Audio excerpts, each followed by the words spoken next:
Good morning, ladies and gentlemen. It's a great pleasure to welcome you and some of you again after a recent distinguished lecture. Today we have another one to be given by our great guest, Professor Hanushek, which will be given most of the time here today. But I will introduce him and his contributions to the topic. I guess everybody here is interested in economics of education. I probably don't have to say that you are at CERGE-EI and this event is organized by CERGE-EI and IDEA, which is a think tank at CERGE-EI, and IDEA is focusing on policy important issues, particularly for the Czech Republic. So, now difficult task to introduce Professor Hanushek. I promise that he will have most of the time, so I have to be rather brief given what should be said about him. Given that you can find out most of his interesting proceedings on the website, I will go just briefly and stress things which might be very relevant for your work, for your interest. He has a long career and contributed to, in addition to his academic contribution, he contributed to policies, learned societies, and his activities were very wide. So let me focus on your attention on his research work, which moved our field, economics and economics of education in particular, in several important areas, and I will mention those key, which are effect of class size, reduction, big issue related to costs and teaching quality, high-stake accountability in education, schools and teachers, value-added assessment of teachers' quality. Today you will hear a lot about that. And in more recent years, he's focusing a lot on value-added of teachers and schools and the relationship between education, educational outcomes, and long-term economic growth. I will skip his policy and advisory activities, which are many. I will stress one which is more related to us, and it is his involvement as external expert in economics of education network, which has its website. I strongly recommend. It's publishing a lot of how academic research can enhance good policy making. And another quite useful product in economic terms of Eric Hanushek is his editorial work, which led to, I don't know whether 4 volumes or even more?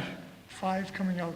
Okay, the 5th one is coming out. So first, really big handbooks on economics of education, which can be used as very valuable source of information for teaching courses, doing research, policy making, and so on. Strongly recommend. And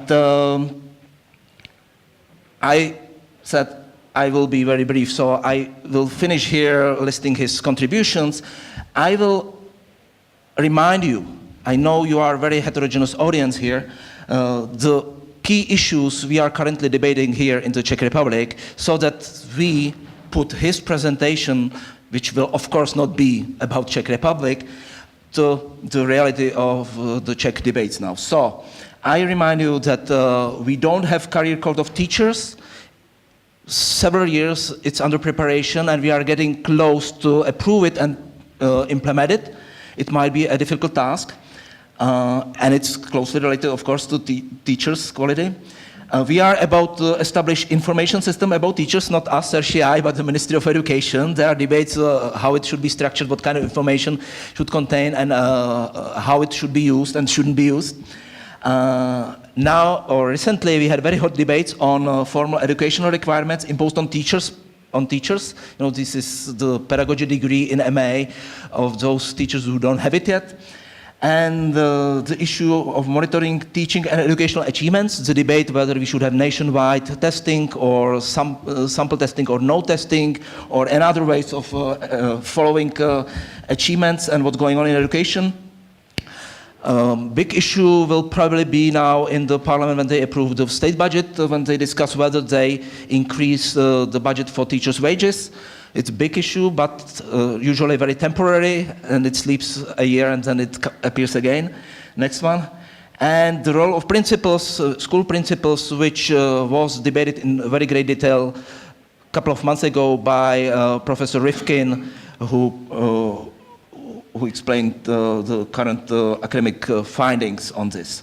And I think that's the end, because the next part are few numbers on Czech situation, which will follow after presentation of Professor Hanushek. So, it's your time, Professor Hanushek, to tell us about your opinion or views of the importance of teachers to economic development. I will make only a technical arrangement to switch presentations. Okay, thank you.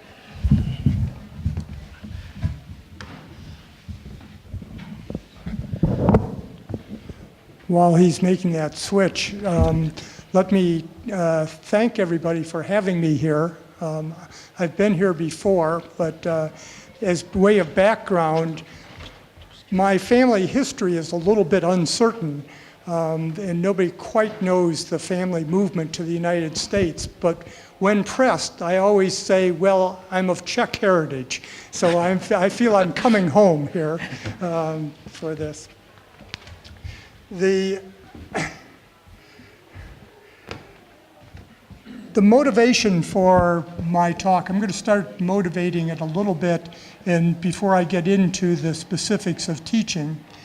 But there's a very simple story. Simple story is that economic development is essentially synonymous to economic growth. And it's economic growth that we should be concerned about.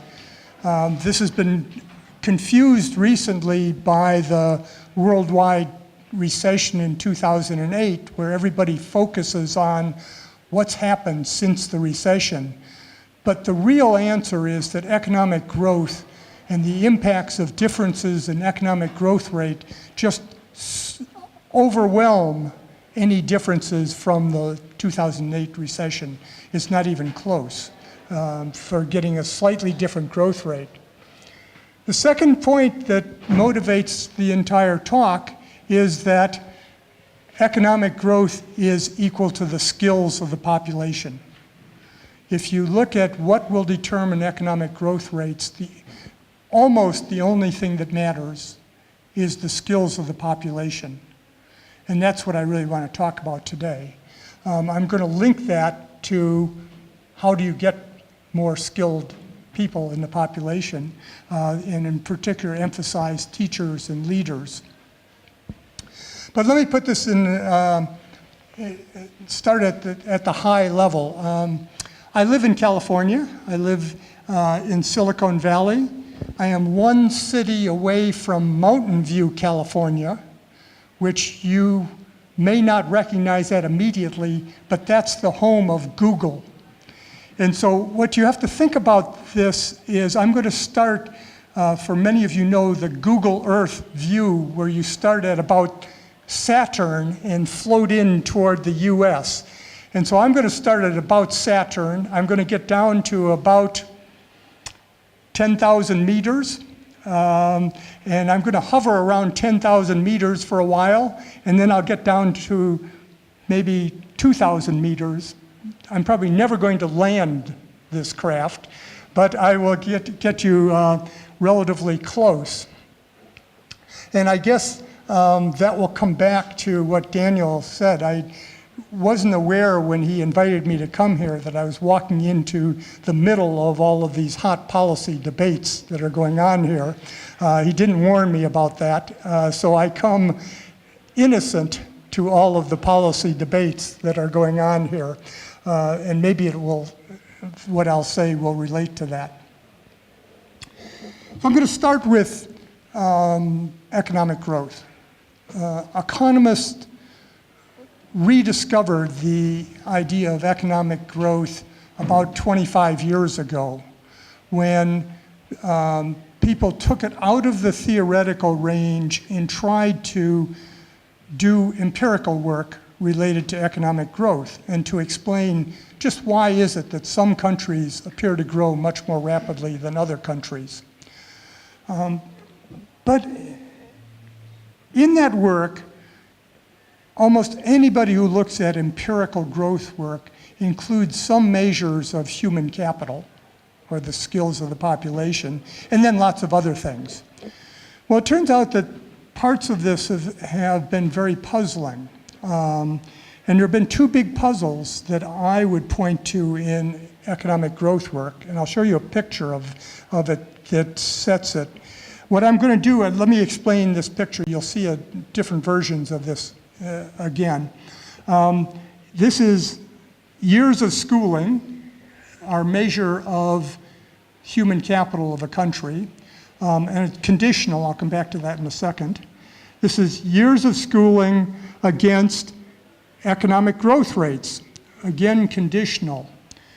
What conditional means is that this is actually a plot of a regression with one other variable in the equation, and that's the starting level of income in the country. This is the plot for growth rates between 1960 and 2000. So it's long-run growth rates. It's not what happened after the recession, but it's long-run growth rates. And conditional means that this is a regression in the background that has growth rates regressed on income levels in 1960 and then years of schooling. Now, income levels in 1960 are there for an obvious reason. If you start behind, it's easier to grow. All you have to do is copy what everybody else does. If you start ahead, it's harder to grow because you have to invent new things and you have to innovate. But once you allow for the starting point, you see that there's a positive relationship between human capital, but I've identified by all the dots or letters there are countries and their long-run growth rates, and there are two puzzles here. The first is, what explains the East Asian miracle? Why has East Asia grown as rapidly as it has? And the other mystery to growth economists is, what's happened to Latin America? Why are the Latin America countries all down much below where you expect them to be? And it turns out that there is an extremely simple answer, which is the motivation for this talk today. The simple answer is that if I've got the same picture, except instead of years of schooling, I have, think of this as PISA test scores. They're measures of the actual learning in math and science of people in these different nations. This is actually an exponential graph behind this, but what you see is there is no longer an East Asian miracle in terms of the human capital growth relationship, nor is there a puzzle about Latin America. It turns out that they're all on this same line. Now, there are two parts of this picture that I also want to point out that will become important. One of them is pretty obvious, and that is, on this plot, all the points are pretty close to this line, as opposed to this plot where the points are quite a ways away from this line. In technical terms, I can explain a quarter of the variation in growth rates with years of schooling. If I just measure what people know in terms of tests, I can explain 3/4 of the variation in growth rates across nations with just this one simple variable. And in addition, adding in years of schooling on top of measures of achievement adds nothing to this equation. Years of schooling is totally insignificant. It's got essentially a zero coefficient after you allow for differences in what people know. Here's the answer. that goes back. If I look at years of schooling versus test scores, what you see is people in Latin America go to school a lot, they just don't learn anything. People in East Asia go to school a fair amount and they learn a lot. And then everybody else, there's a point for the Czech Republic in there, everybody else is in between. And that the answer here is that what people know is extraordinarily important for growth rates. Now, the other thing that you can't tell so much from this graph, but that I'm going to make completely clear, is that that's a very steep line. That the difference between being at the top of this and the bottom is very large. Now, most of you know this, but what it's saying here is if Taiwan or Singapore had average test scores instead of being at the top, their growth rate would be 2% per year less each and every year over the last half century. And I think most of you understand the miracle of compound interest. 2% is a big number. And you get the same answer down here if I looked at Peru. If Peru were the average knowledge or learning around the world, they would have grown 2% faster per year than they did. So that this makes a huge difference in terms of the outcomes. This is the same picture, test scores against growth rate, conditional, again, on starting income levels. And these are just regions of the world, from East Asia at the top to Southern Europe, Northern Europe, Central Europe, Middle East and North Africa. What's called the Commonwealth here is our shorthand for oddball Old English colonies, the United States, Canada, Australia, and New Zealand. Latin America and Sub-Saharan Africa. There is no mystery as to why different regions have grown more rapidly than others. It is all explained by this. We can go into detail if you want. The logical question at this point, everybody jumps up and says, well, is this a causal relationship? And we can go into details about that, but there's a lot of evidence to suggest that you should think of this as a causal relationship, that if you increased your test scores, you would get more rapid growth. Okay, so let's now bring it a little bit closer to Earth here. This is the ranking of countries on PISA, math, and science. All of you, I presume, know PISA. It's the OECD's international testing. They take a math problem, translate it into local language, and march it around the world so that you can find out how people compare in their math or science ability. This starts out at Peru at the bottom, and it goes over to, I'm not sure what we have at the right-hand side. That's not to be read, but I can show you a couple of things that might interest you. One is there's the Czech Republic, which is right about at the average of the OECD. It's actually about 4 positions ahead of the United States, which is slightly below, but at roughly the same level. And I want to point out 2 other countries because I'm going to come back to them in a minute.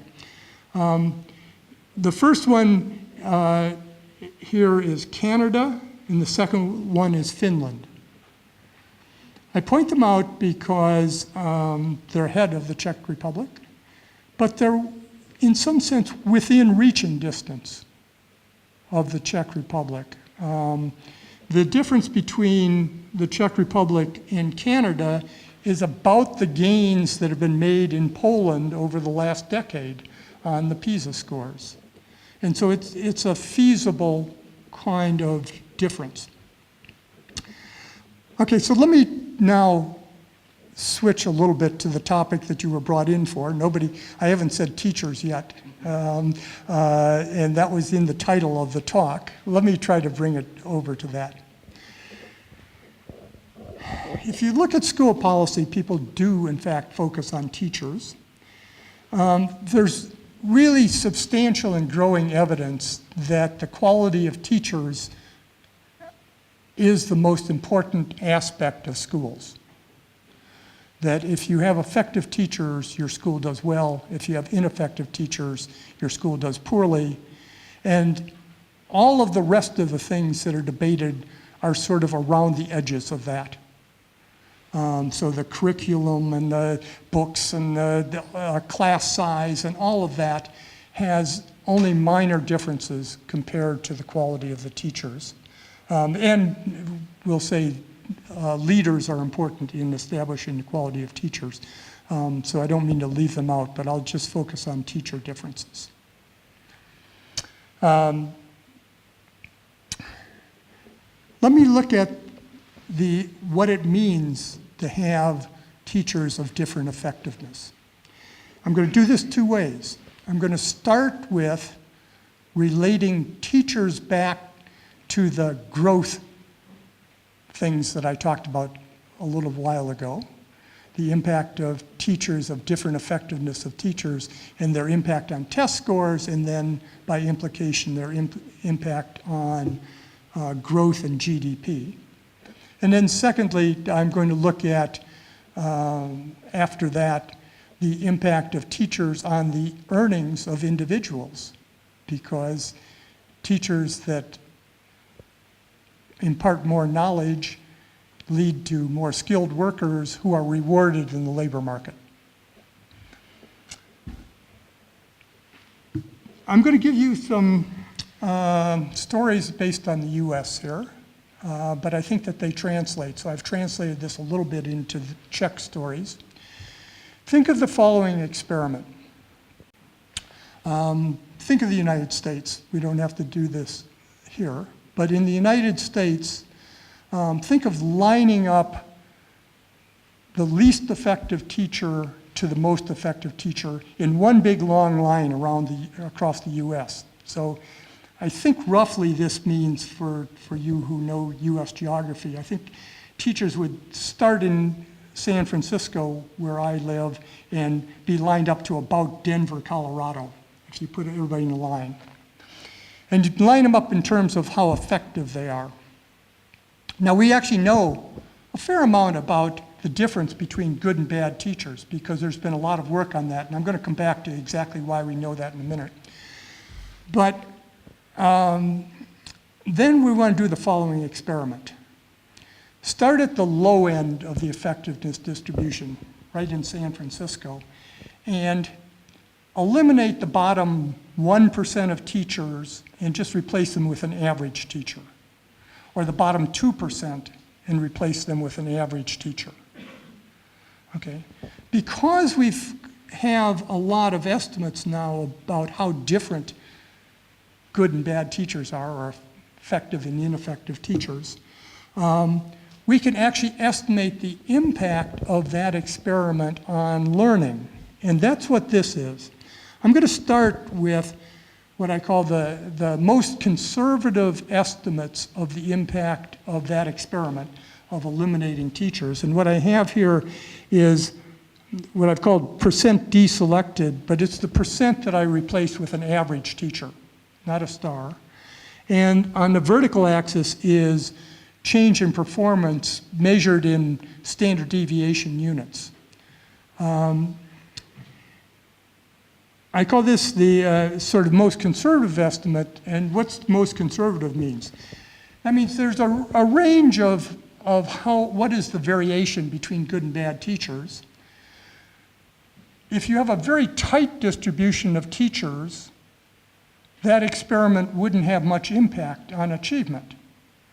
In fact, if all the teachers were the same, replacing the bottom 1% with an average teacher would have no impact. And so the wider the distribution that you have, the more impact it has. This is from the sort of narrow, plausible estimates of the narrowest distribution of teacher differences. And what you see is, you get a growing impact on achievement. To put that in perspective, there's where Canada is relative to the Czech Republic. So what it says here is somewhere around, if you could replace the bottom, assuming that the distribution of teachers is the same in the Czech Republic as it is in the US, and I'm not arguing that it is or not, because there's absolutely no information from the Czech Republic. So I'm just inferring that if you have the same range of teachers that we have in the US, you would find that replacing the bottom 4% of the teachers with an average teacher would get you to Canada. Okay. Now, as I said, that comes from the plausible, most conservative estimates. A sort of the other end of the range, the sort of less conservative end, but still the plausible range, would suggest that you get an even greater impact. It suggests, among other things, that, well, maybe it only takes the bottom 2 or 2.5% of teachers to be replaced to get to Canada. Or, remember we had Finland on that graph, the hero of all of Europe because it does well in PISA scores. And somewhere here, around 5 or 6% of the teachers being replaced with an average teacher would, by the distributions we see in the US, get the Czech Republic to Finland. So it's somewhere between, say, 2 and 5% would get you moved up in that chart I showed you, the rankings of the PISA scores. Now, that didn't mean very much other than bragging rights. Your newspapers would suddenly say, we're up to Canada, and all of this.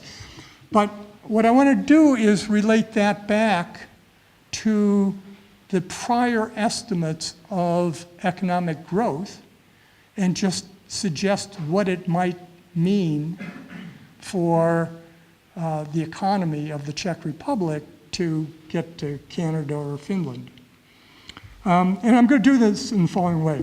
I'm going to take the relationship between test scores and economic growth, and I'm going to project it out into the future. And I'll do it in the following manner. Let's assume that the goal is getting to Canada, but only in 20 years.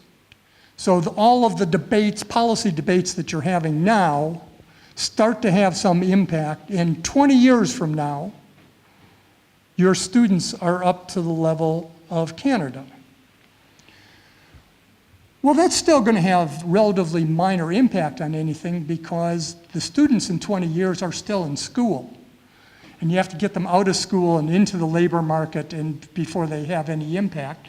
So we're just going to simulate over time an increasing number of smarter kids become more skilled workers. And I'm going to project the impact on economic growth of having smarter and smarter kids for the next 20 years out there. I'm going to project that for 80 years. And 80 years is an arbitrary number based on essentially the life expectancy of somebody born today. So over the life expectancy of children today. And, I come to CERGE-EI, and I guess I don't have to explain that having $1 today is more valuable than having $1 in 2090 or when at the end. So we're going to just discount all that back and calculate a present value in terms of the added growth in GDP that you would expect from having a better, more skilled labor force into the future. So you take the estimates of the impact on growth rates, project out how much larger would GDP be in every year, compare that to what you'd get with the current level of achievement and skill levels of the population and take the difference. So that's what I'm going to do. Here's the answer. I have Canada and the Netherlands, they're about the same in that ranking I gave you before. Nobody ever understands what billions of euros mean in present value terms. But it's easier to look at this. It is if you had a 6% higher GDP every year for the next 80 years, which translates roughly into an average paycheck for every Czech worker over the next 80 years that's 12% higher. Okay. That's for getting to Canada, which is, as I say, in the feasible range. If you wanted to go to Finland, you get roughly double that. If you could get to Finland. Now, Finland's more of a stretch. It's harder to get there. But what I want to suggest is that while everybody goes around saying education is valuable, I think that most people tremendously underestimate what value means, at least according to history. Now, the future might not look like the past, and Czech Republic might not even be here in 80 years. Who knows? But history suggests that this is what you can expect from having a more skilled population. Okay. Let's go on quickly to method 2 of calculating the value of a teacher. What I just did there was to calculate the value or cost of allowing the worst teachers to stay in the schools. I'm now going to turn around and talk about what's the value of having the best teachers in the school and what do they contribute. I'm going to use the same basic structure in the sense that I know a lot about the difference between good and bad teachers. This is the point, coming to CERGE, for most of you, you don't have to take a deep breath, but my wife always says, take a deep breath at this time. What I want to do is show you just how we get to these estimates, just to sketch it. We know a lot about the impact of teachers on achievement that I've been using already, and I'll show you how we get to that. Then we have to know what's the impact of higher achievement on earnings. And then we have to know essentially how many kids does the typical teacher influence with her teaching. And so if we know those three things, I can calculate the value of a teacher of any quality. So how do we get there? Well, what people have done for the most part is take achievement of students, student I and time T. I mean, I don't want to teach you notation, but it's just achievement of a kid in the 5th grade.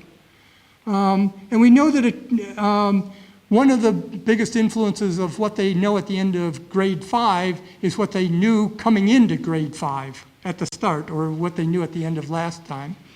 So that's the previous year's achievement. And then I'm going to sort of say there's an influence of teachers here. I'm just going to call it delta. And then there's a bunch of other things that go on. Family backgrounds, health, peers, neighbors, a lot of other stuff. The key parameters that I have to know are, one, the part that most teachers want to forget, and that is how much kids forget. We know that at the end of grade 4, kids knew a certain amount, but then they forget that over the summer. It depreciates. And so we have to know how much of it depreciates here. Most of us like to think that there's no depreciation. What I tell students this year will last over their lifetime, but it's probably not true. Then I have to know the impact of teachers. What I've been explaining to you about the difference between effective and ineffective teachers is essentially what's the distribution of delta across teachers. How much variation is there in delta from a good to bad teachers, which is what we commonly call the value added of teachers. So the idea here is to try to eliminate all the other influences on achievement and sort of say, what does each individual teacher add to the knowledge and skills of the student at the end of the year? There's been a lot of estimation about this. There's also a lot of controversy that we can get into later. But if we have those two parameters, and we need one other parameter. One other parameter, it comes from what's the relationship between years of schooling, experience, and achievement on the earnings of individuals. So this has been estimated for 110 countries, this kind of relationship of how is earnings affected by schooling and experience of people, and then how much do you get added for achievement here. So we actually have pretty good estimates of all of these parameters. And then the scope of teacher influence is essentially how many students does a teacher touch each year, or class size, you can think of it as. So I can put this all together. Let me put it all together in one simple picture that doesn't rely on any of this background information. This is the simple picture. I'm going to compare the dollars, and I haven't bothered to try to translate this into Czech currency or GDP or anything. These are going to be in US dollars for US economy. And so let's look at the 75th percentile teacher. Rank order all the teachers, the 75th percentile is a pretty good teacher. 75th percentile is characterized by this line, which is relating class size, or how many students the teacher has, to earnings compared to an average teacher. For the 75th percentile, each year, the 75th percentile teacher adds $430,000 of present value of income to her students. If she has, here I've given you the number for 30 students in the class. If she only has 20 students in the class, it's proportionally less. But the point is that a good 75th percentile teacher adds to the achievement of her student. Some of that depreciates and goes away over time. But the part that's left and that is carried into the labor market increases earnings by amounts that we know, such that when I add it up across the whole class and take the present value again of this, I get a number $430,000 per year. The average teacher in the United States earns $50,000 a year. And they're generating at the same time this much added income compared to an average teacher, if you're good. Now, you probably notice there's a blank at the bottom. There's the other half of this story. And the other half of this story is that 10th, 25th, 40th percentile teachers are subtracting value compared to an average teacher because they're imparting less achievement. You get up to pretty big numbers that correspond to what I just talked about here. A 10th percentile teacher, one of those that was eliminated to get to Canada, gets you, subtracts $800,000 a year in present value of earnings from her students. Okay. The point of this is, I think, pretty simple at this point. What I'm saying is that the value of a highly effective teacher is enormous. And likewise, the cost of a highly ineffective teacher is also enormous. To me, it's large enough to be relevant to the policy debates that Danielle was speaking about here, and to be taking seriously what your policies are with respect to teachers. Now, this gets very controversial, of course, and let me run through what at an overview, some of the things that I think we know. The first and obvious answer is that people always say, well, we could do a lot better if you just put more money into our schools. Okay. Unfortunately, there's very little evidence that this brings success of just a helicopter drop of money into the schools. It turns out that that's used up pretty effectively by the schools, but not in terms of producing achievement. There's evidence that comes cross-country evidence. There's evidence from within developed countries. There's evidence from within developing countries. It's all very consistent. Here's the picture for, this is a somewhat old picture, but because it's always the same, I didn't bother to update it. This is PISA 2003 scores against the cumulative expenditures per student. Czech Republic is right there, by the way, which looks pretty good in the sense that the scores are pretty high for the amount spent, which I think is a valuable thing in and of itself. So if I just draw a line through all of these points, you get a slight positive relationship between spending and achievement. But all of the econometricians in this room immediately recognize that that line is completely determined by Greece and Mexico. And if you didn't have Greece and Mexico here, or you didn't think that you could take many lessons away from Greece and Mexico in this, you would get this perfectly flat line that says,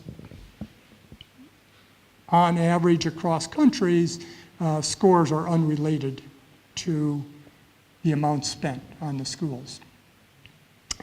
So I quickly have to add, because this is where I usually get into trouble. This doesn't say that resources never have an effect, nor does it say that resources cannot have an effect. What it does say, to me at least, is that given the current incentive structures in schools, you shouldn't expect much of an impact of just putting more money into schools. And that naturally leads me to think about, can we change the incentives and what kinds of policies can we look at? And what kinds of policies do we have evidence about that might change the incentives to get more results from spending? Well, the teacher quality story, we're going to come back to that. I think that's the heart of it all, is somehow you want to get policies in place that ensure that you get higher quality teachers. This is a difficult problem. We have now lots of evidence that most of the identifiable characteristics of teachers and the ones that we make policy about have no relationship to the effectiveness of the teacher. So if we start at the top, having a master's degree, which I believe is required of your teachers or in the process of being required, there's no evidence that walking into a school and seeing a teacher with a master's degree, that she's going to be any more effective on average than somebody without a master's degree. The amount of experience, there's a small asterisk behind experience, and that asterisk means teachers get better in their first couple of years. There is some craft and activities to learn in the first couple of years. After the first couple of years, there is no systematic relationship between experience and effectiveness. So that the average fifth-year teacher is just as good as the average 25th year teacher. It's important to point though, and now we're getting a little bit more specific. I mean, certification requirements obviously differ across countries and in the US across individual states. But there's no relationship that the things we require in terms of preparation of teachers has much to do with how effective they are. Where they're prepared, do they go to pedagogy schools or teacher training schools or regular schools? Doesn't seem to matter. And, I mean, even more discouraging, there's a lot of effort to think about, can we take the current stock of teachers, provide them new professional training, and make them better? There's not much evidence that you can do that either. So what does this all say? Well, it basically says, even though we can observe differences, there's evidence that supervisors can tell the difference between a good and bad teacher, but it's really hard to regulate the characteristics of teachers to ensure that we have effective teachers. And it's hard to set up PACE systems based upon, particularly when we base them on those characteristics, that will ensure that we have effective teachers. So in the United States, the salaries of all teachers are driven almost entirely by the amount of experience they have and the amount of education, the degree level they have. But those are things that are unrelated to effectiveness, which is, by the way, explains the results on why just spending more money within the current structure doesn't buy you much. I mean, there are two things that drive spending per pupil. One is what's the salary of teachers, and the second is what's the class size or the pupil-teacher ratio. Neither of which are very closely related to effectiveness. So if you just put more money into the current structure, pay more salaries for the current teachers, or reduce class size, neither of which has much influence, you don't get anything in terms of achievement. There's recently a paper at the conference that Daniel and I were at in Munich where was it? In some country, where? In Indonesia. In Indonesia, they passed a law to literally double teacher salaries. Double teacher salaries. And the evaluation that was done from this looked at student achievement. There was no impact on achievement of doubling teacher salaries. Okay, so that suggests the challenge.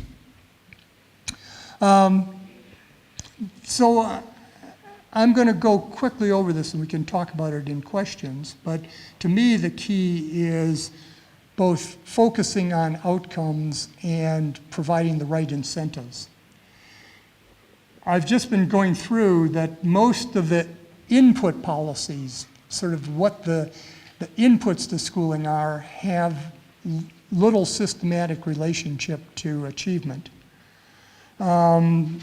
Lots of countries and lots of places try to, one way or another, encourage more attendance in schools. And the best example is Mexico, where they had a big conditional cash transfer program.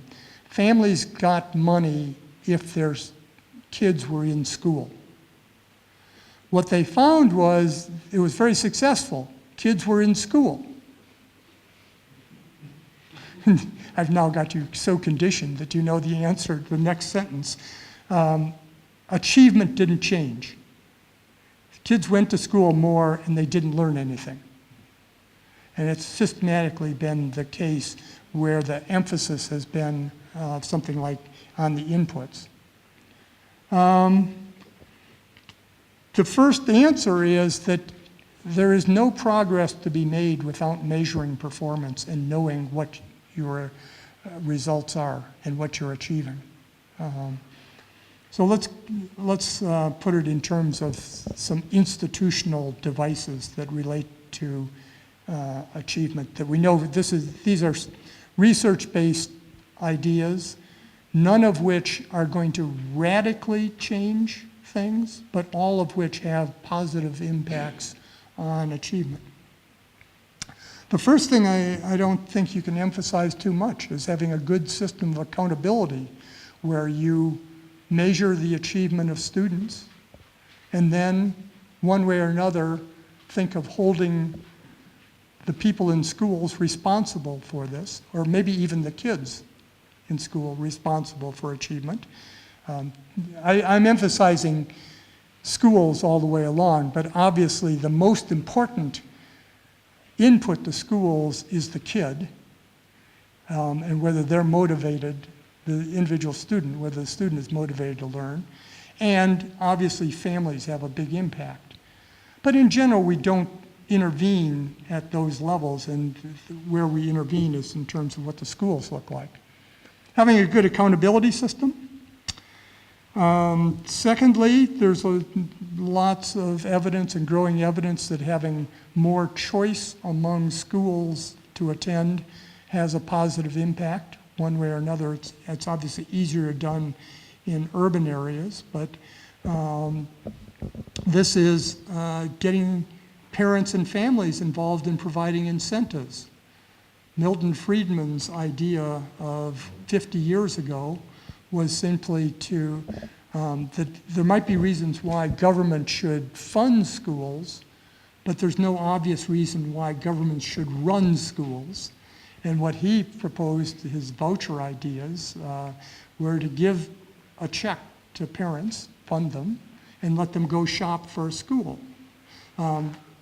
What's behind this is an idea that schools want to make sure there are kids in the schools. If you're running a school, you want to make sure students come. So you have to provide a high enough quality education to attract students. Now, voucher ideas haven't caught on around the world for the most part, but various other choice ideas are available. The Netherlands is a good example where they fund all kinds of schools and people have lots of choice over their schools. And so that has a general positive impact. To an economist, it seems natural that you ought to reward those who do well and not reward so much those who do poorly. I showed you the pictures in terms of the economic impact of teachers on students. It seems like trying to keep those 75th percentile teachers or those 90th percentile teachers is worth a lot, and that you could reward that to try to keep them in the schools. Alternatively, you don't want to reward too much the 10th percentile teacher who is harming kids. Then there's a final question which I think is very relevant to the Czech Republic, and that is that there's somewhat mixed evidence on allowing more local decision-making, more autonomy in schools at the local level. The mixed evidence is the following. It seems to work best in the most developed countries that have institutions for monitoring and operating schools. It works much, much, much better to allow local decision-making if you actually observe what they're doing in terms of the outcomes of kids. So just allowing everybody to do whatever they want leads to a natural trade-off that some people will do what they want to make my life easier as opposed to improving the achievement of students. And so you want to monitor, give them flexibility at the local school level to make decisions, but monitor that they're in fact making decisions in terms of the achievement of students. So again, it comes back to accountability and testing. You don't, the evidence suggests that if in unmonitored situations, more autonomy hurts as opposed to helps. Just a very quick note at the end here. Lots of discussions today of how can we use technology in schools. There are quite differing views about even what technology is doing. Is it substituting for teachers, or is it improving teachers and what they can do? This is really quite undefined, and so just saying technology today actually doesn't even have much meaning in terms of what is done. But again, for me, I come back to very little thought has been given to the incentives for teachers to actually use technology. So if you just drop iPads in everybody's classroom, without any incentives for teachers to actually learn how to turn them on, let alone how to use them effectively, it turns out that you don't get much response or much outcomes. Even if you provide good software on these machines, they don't seem to work very well. So it's more something that we haven't thought about is how do you provide incentives for using technology. The bottom line is, there's no substitute also for evaluating whether it works or not. So lots of developing countries, Peru has a laptop per person policy, but they at the same time have no evaluation of what's going on there. And I think without evaluating that no evaluation system, I think we can predict what will happen in Peru. They will not climb up to the OECD average on the PISA scores. So let me conclude, and we can then talk about anything that might have interested you in this. If you're interested in achievement, there is no substitute for focusing on achievement. That's the answer. Focusing on all the inputs to schools, as we have historically done, has not proved to be a very effective way to improve achievement.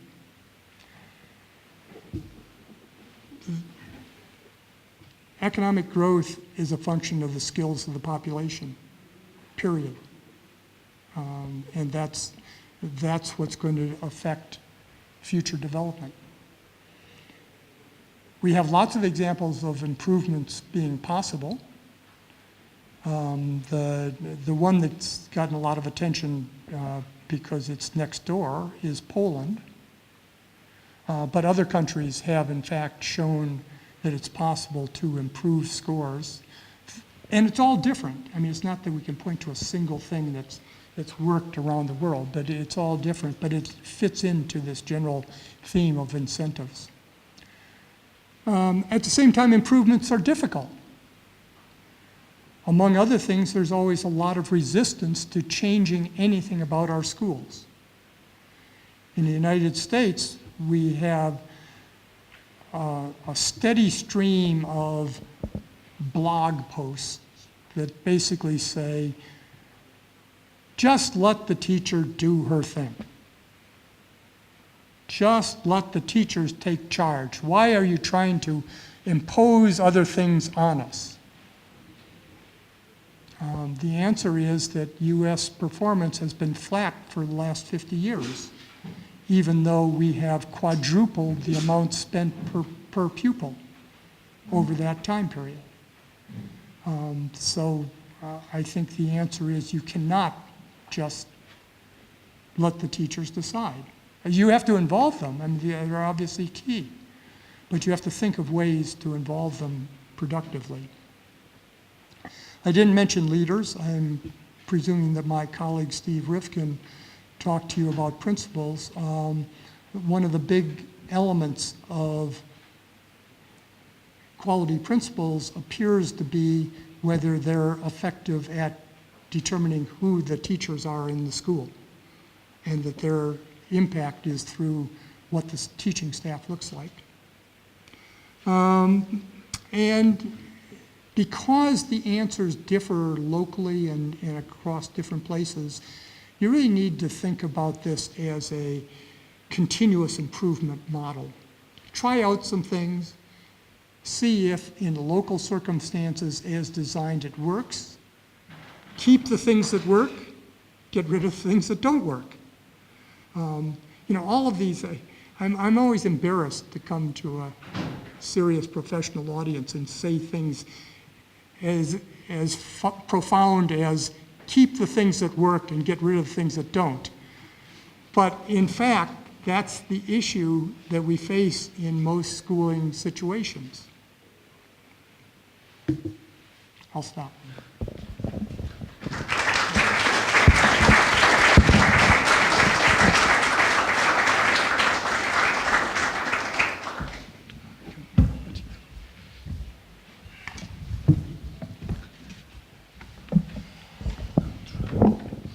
Thank you very much. A very interesting talk. I think tackling Czech issues quite well, even that I didn't inform you well in advance about what we are discussing here. But my finding is that what we discuss here in Czech Republic are very similar topics to what they debate intensively in most, probably all other countries, so we shouldn't be amazed. Before I give floor to questions and answers, I have prepared few slides showing few numbers about Czech situation, which should be, and now I'm guessing if it's here. Is it this? Yes.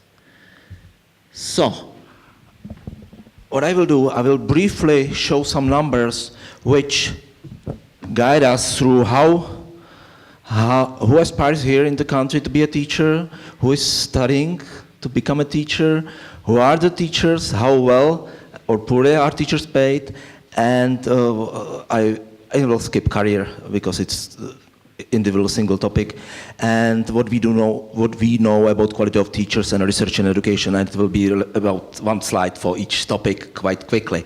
In fact, maybe some of you saw it if you attended the lecture by Professor Rifkin here, so I bring it back again.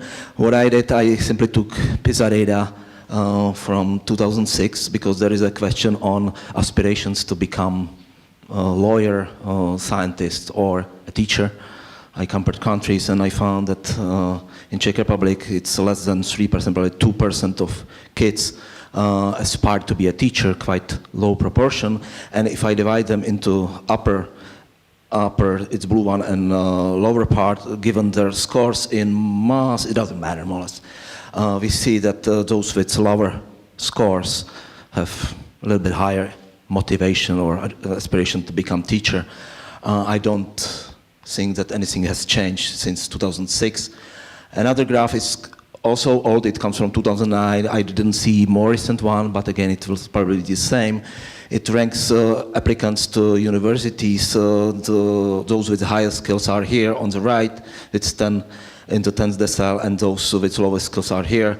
And you see the proportion of those who apply to law, and you apply here the proportion of those who apply to pedagogy fields. I don't have to explain more. I will skip that.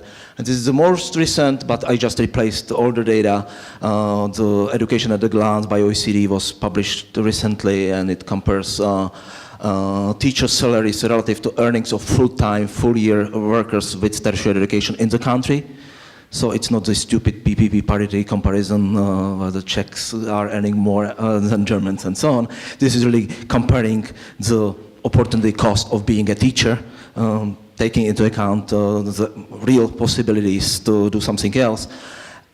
So this red line here are countries where average teacher gets what average tertiary educated worker gets in the country. And we see that a couple of countries which, if you go back to 100 years to history, is Austrian-Hungarian Empire, the Slovak Republic, Hungary, Czech Republic, and Austria, and Italy. Italy was probably also part of the empire. So we see it's huge, huge difference here, about 60% only or even lower. And yesterday we had a meeting, discussion, we had a small conference here, and we discussed that in Poland, which I don't know where it appears, because they increased wages, salaries recently. There is one region which has extraordinarily low salaries, and guess which region it is? It's Krakow region, which was formerly part of the Austrian-Hungarian Empire. So there is probably something going on back to history, something complicated for historians. But the next thing goes to the end of the story, that we still know very little about what's going on in Czech educational sector compared to US, where a lot of attention is focused on everything: teachers, schools, principals, competition, regulations, salaries, and so on. So this is approximate indicator of how much effort is devoted to explore what's going on in education. And these bar graphs show the number of scientific articles in scientific journals, impacted ones, across countries which are not English speaking. We have just New Zealand here. And it's divided into three parts. The most respected journals, international ones, the most supervised by peers are in the top, the red part, and the green are usually local journals impacted. And it's weighted by the size of the population to take care of the Germany being much larger than the Czech Republic, for instance. So I don't have to explain what's in the data, that little research makes it to international audience to be subject to the academic critique, and there are no findings which could contribute to this debate, or there are few. It's interesting to find out what are these. No, because I'm not doing research in these fields. This is education and educational research, and I'm doing in economics of education, and all this research is listed as economics. So that's not us at CERGE. This is... And there are three other fields which seem related: psychology, educational. Well, Czechs are not the only country, right? You see the post-communist world being affected heavily by its history, and we have education special. There is something, but also very little, and they have zero in Slovakia, interestingly.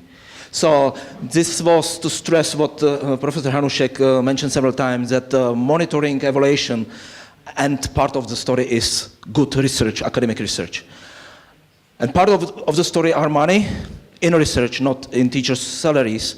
I made a very simple computation. I took the proportion of how much is spent from public sources on research in different fields. This is EU 27 average. These are proportions summed to 100.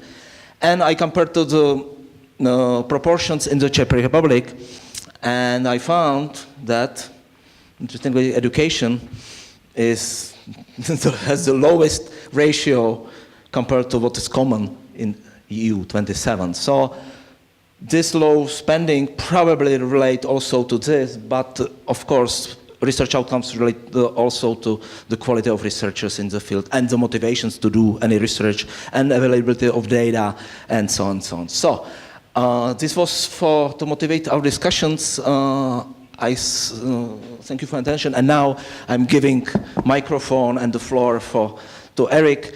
I'm not sure whether I have to, give. Let's open the floor for discussion, and we'll see how it works. Questions from the audience.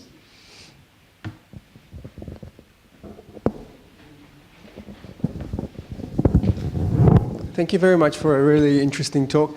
Can you please outline a possible incentive scheme? I mean, you hinted to the fact that it's really important to link the incentive scheme to the performance. So would you be able to outline, do we just link the teachers' pay to the PISA scores, or are there any more elaborate schemes that you can think of?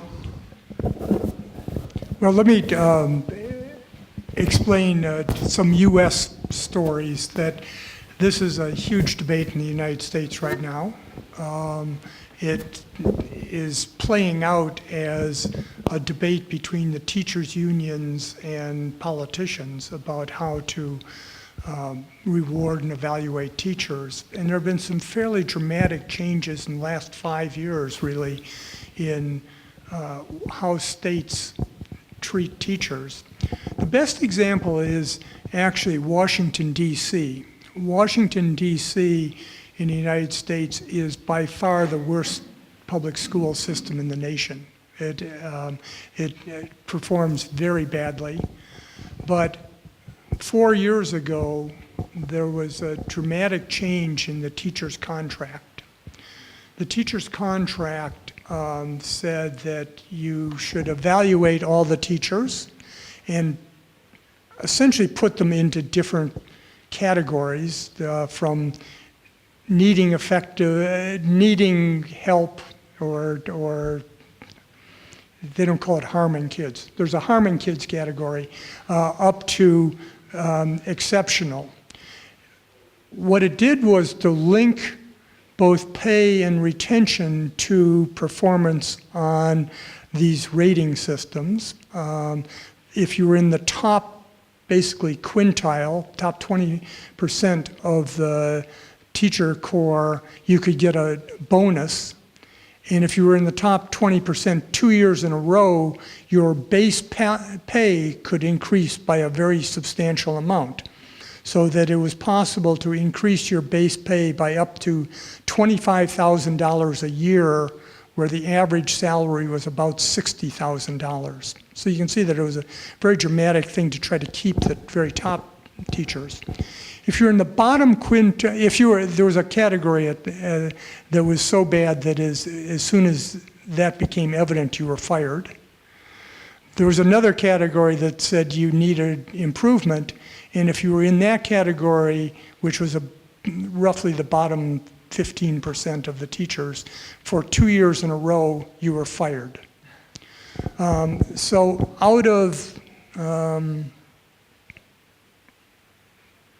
suddenly blanking on how many total teachers there are, but over the last 4 years, roughly 1,000 teachers have gotten bonuses of various sizes and base salary increases, and roughly 400 teachers have been fired.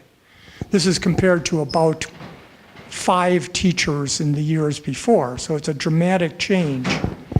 There's been an evaluation of this, and it suggests that it has had positive effects on the achievement of students, of either people at the bottom leaving as soon as there's evidence that they're not going to do very well, or people at the top working harder. Now the key is the evaluation system. Now, in my opinion, you could run this evaluation system by essentially any of you people walking into schools and identifying who should be kept and who should not. All of you people that are parents in this room know that you walk into your kids' schools and there are certain teachers you want your kids to have, and there are certain teachers you don't want them to have, and it's pretty obvious to parents.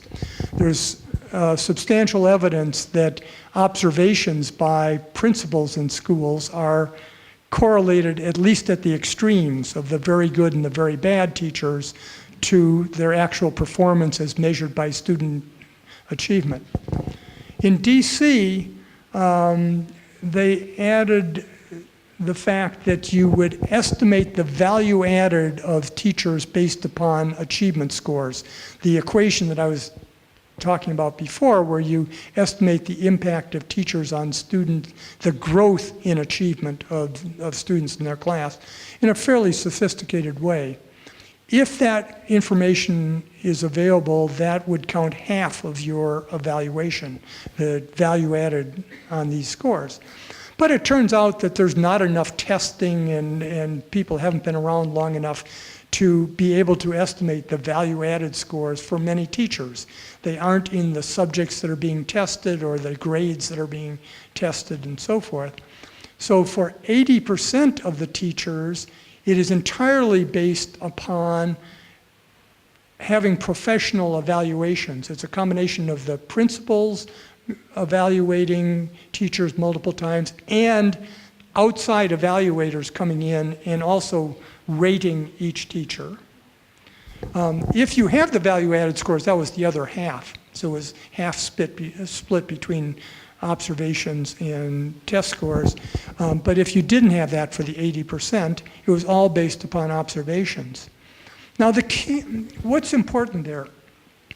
The important thing is having a system that is judged to be reliable enough to be used in personnel decisions. So that's why you're excluded as people in this room walking through schools and just throwing people out, because it would be hard to convince everybody that that was a reliable system, even though it might be pretty accurate. And so the debate in the United States is all about developing evaluation systems that can be used in these performance measures. About half the states in the United States have seen the state legislature mandate a change in the way teachers are evaluated because they see this as being important. Now, some of these are very crude laws that say you have to evaluate teachers, and some of them are very detailed. We don't have a lot of evidence about exactly how to write laws like this and so forth, but that is the key, and that's also where all the debate is. The teachers' unions have, for public purposes, argued you can't use test scores for kids to rate teachers.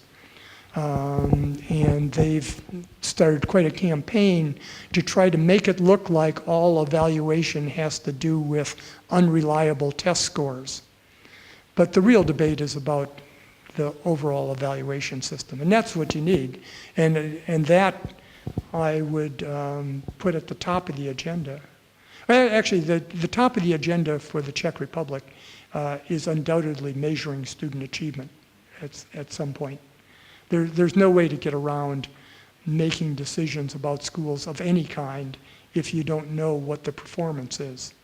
And so you can't rely on just an average PISA score to guide the system. So if I were here, my first focus would be on measuring student performance and developing reliable measures over time of how students are doing.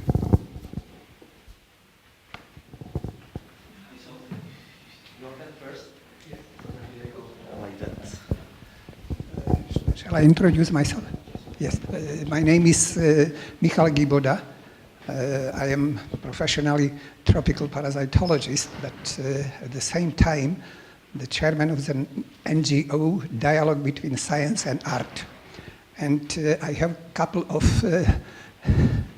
comments to your lecture, sir, that many questions were raised, but the solution was missing.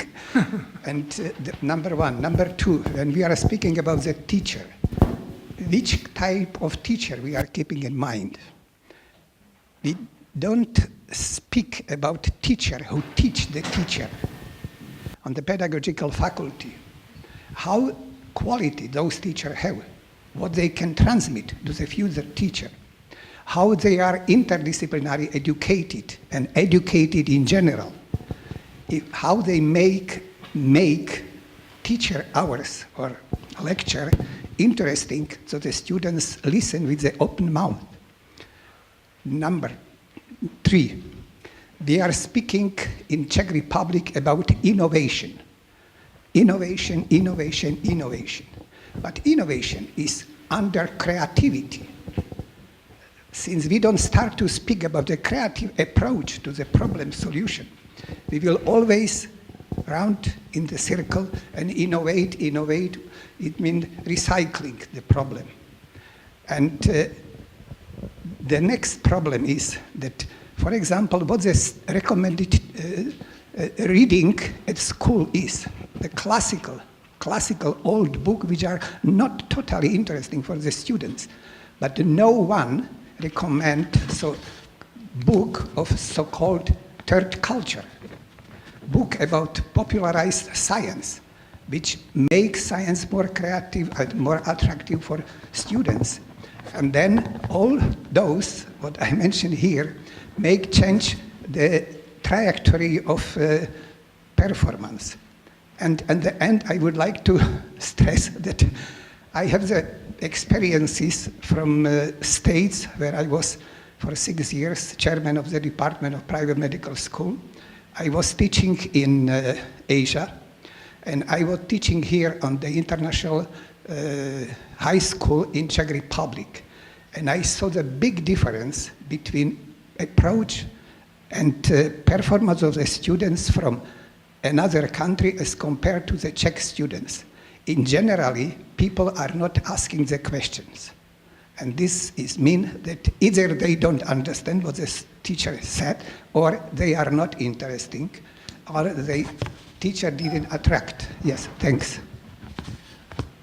Many important and difficult questions, so maybe choose one or two, depending on, because we have other questions and we will have this time for discussion later. So, Rick, let me start. My main defense was that I was not going to get closer than 2,000 or 3,000 meters above the ground. So that's my main defense of your very useful comments.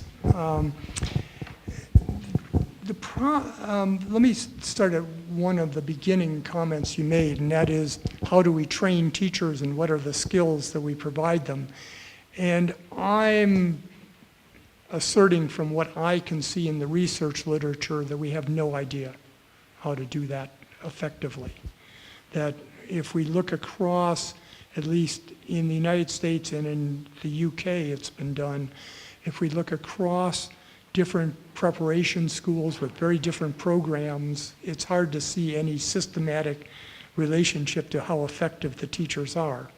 To suggest that, we do a lot of different things, but it's hard to pick out the effective things. But that's an area that I'm not as well versed in, and so I should stay away from that. The big issue on innovation and creativity is really important. And East Asian countries, that if you looked at the PISA scores, East Asian countries are right at the top of the PISA scores, and they are having a continuous debate right now about whether being at the top of these scores is good because they see their students as not being all that creative and innovative. They can solve problems well, but can they develop new ideas and new ways of looking at problems?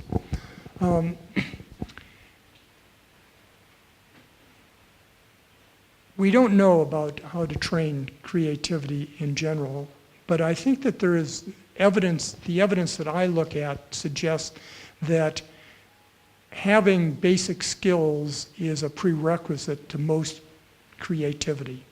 So getting people to a point where they have basic understanding of math and science is needed before they can branch out and think of new ways of looking at problems and so forth.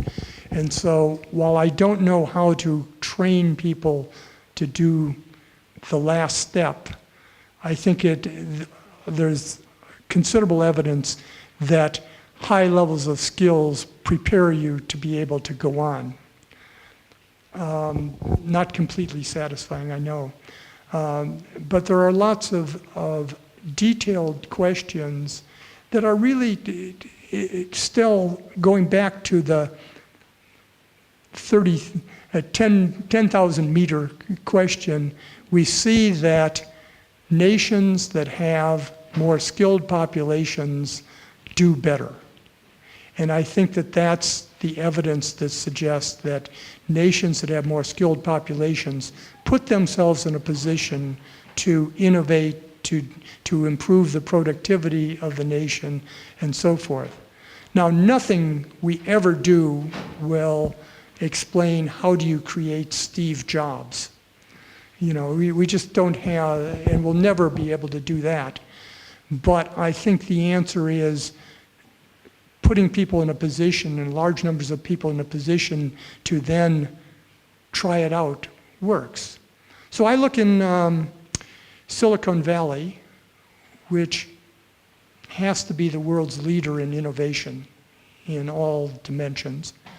And I see it's populated by East Asians who have the skills and have the incentive system in the labor market, in the economy, to innovate and They innovate. I mean, it's just remarkable to watch it.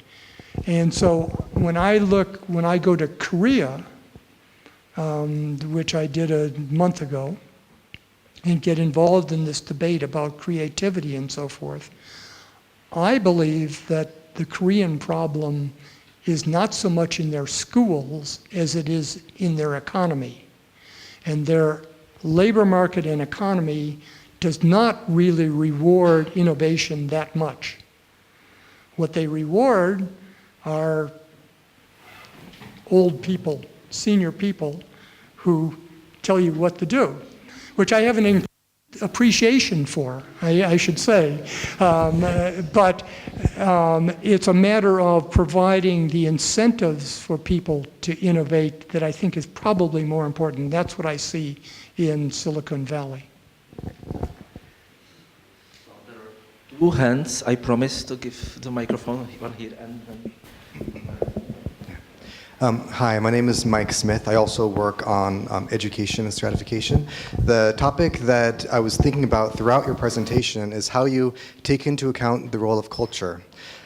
In your graphs, for example, the one between academic performance and economic growth, countries are grouped quite strongly by region. Yeah?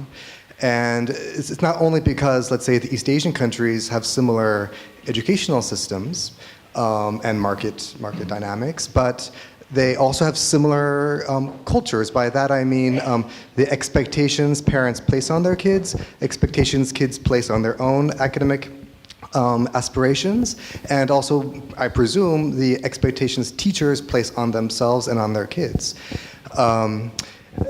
And so, you know, when you, let's say you take a situation of Peru, even if Peru were to adopt the exact same educational institutions as Singapore, they probably won't get the same academic performance because all the big cultural issues at stake. And it also goes into the hypotheticals that you entertained. So even if countries have similar distributions in teacher performance, the worst teachers in Singapore are probably a lot better than the worst teachers in Peru. Yeah, and so in which case you kind of really need to shift up the entire set of expectations. So how would you deal with that? The worst teachers in Singapore are probably better than the best teachers in Peru, which you didn't want to say. How would I deal with that? The analysis that I've done here holds within every region. So that actually people talk about East Asia as this clump, but if you look at East Asia, there's the Philippines and Indonesia, which are in East Asia, but do very badly, as predicted by their scores. And so the differences in performance within East Asia predict differences in economic performance. The differences in Asia within Europe predict the difference in growth rates within Europe. And so, and same for Latin America. And these are all things that I've looked at so intensively. Culture has to be important, and it does buy you a lot if you come with the Confucian culture into schools and come with the Korean mothers armed with whips to get their kids to work hard and so forth. That buys you a lot. But what we know is that both differences in achievement within all these countries, within these regions is important, and differences of teachers in every place we've looked, including East Asia and other places, are important. So in some sense, culture is, I think, additive to what I've been saying. If you've got good culture, it pays off. I have no idea how you change a culture. But you know, if you got one, it counts. But within that, there's room for policies and improvements given what you have. It's the same story about family background. We know from every study that's ever been done that family background is really important. And around the world, kids who are in families where the parents are less educated themselves or have less income do less well than kids in more advantaged families. But we know that teachers can overcome family differences, and the difference between a good and a bad educational family can be overcome by teacher quality. So what I don't mean to say these things aren't important, and I don't mean to ignore them. I think they do come in, but I am saying for the most part, we can still do a lot with the part of the puzzle that we can control. Okay, so Hans is here. So if your question is not too difficult and too long, then we can. Hi. My question is a bit more about data. I mean, you've talked about just teacher quality, but for example, Finland versus the standard Western Prussian style of education, they have more of like a Montessori style of education. And I was wondering if you're doing some kind of control or further study about actually the style of education and its impact, and how that might make a, let's say, complementary difference with the teacher quality. So it might. Probably the thing that's been researched more than anything else is how various elements of teaching style and approach influence achievement. I think it's somewhat similar to searching for the Holy Grail, that in fact there's been an enormous amount of research that has not given us many answers. Now, with the PISA performance of Finland, everybody gets on airplanes to go to Finland. I'm probably the last educational researcher not to have visited Finland, but it's now an entry into their GDP of educational tourists that are coming to find out how they've done so well. It's not my forte to go into it, but when I look at the literature of those that have looked in the classroom and looked at these things, I don't see that there's much there that can be transported around and carried from one place to another.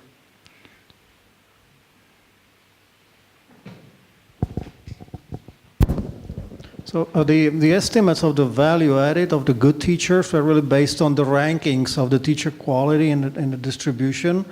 But is there evidence that over the past decades the distribution of the teacher quality has widened in the absolute sense? And if so, isn't that actually a factor explaining the growth in income inequality in the US over the past decades? That was a large leap at the end.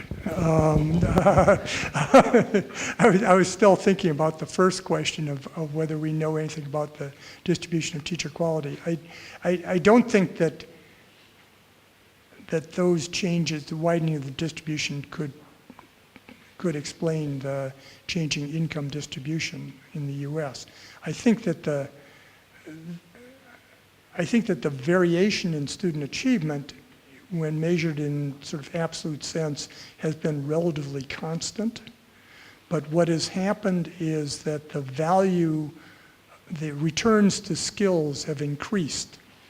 So that if you take the same distribution of student achievement and you're multiplying it by a bigger number, you know that the variance of that bigger number will be larger by the higher returns. It's really hard to make any absolute comparisons of value added of teachers the way these are estimated, and so I don't think I have anything to say about that. All I can talk about is the variations that I see in student achievement, and that seems to be relatively constant as far as I can tell.